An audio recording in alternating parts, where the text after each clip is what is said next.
पूज्य प्रजापिता ब्रह्मकुमारी यांच्या या कार्यामध्ये आम्हाला सर्वात सामावून घेतलं त्याबद्दल मी या सर्व ग्रुपचं सर्वात प्रथम आभार व्यक्त करतो. या ठिकाणी मला एक कविता आठवली. ज्योतशी ज्योत जगाते चलो प्रेम की गंगा वाहते चलो. या संसारामध्ये माणसाला सर्व गोष्टी आहेत, पण ज्या गोष्टीपासून माणूस दुरावला, प्रेम, सहाय्य, मदत, या सर्व गोष्टी या ठिकाणी पाहावास मिळाल्या. तो सर्वात मोठा आनंद मला झाला. या ठिकाणी ज्या अग्निकुंडामध्ये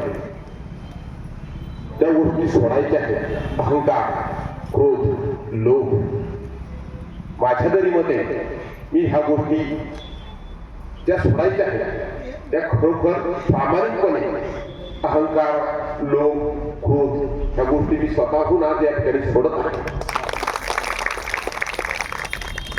जे परिवर्तनाचं जे साधन आहे, हे परिवर्तनाचं साधन माणसाला क्वचित संधी मिळते परिवर्तन करण्याची.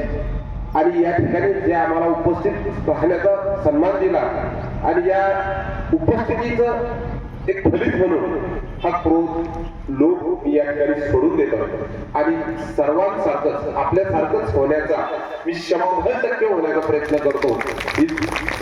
यानंतर मी थांबतो.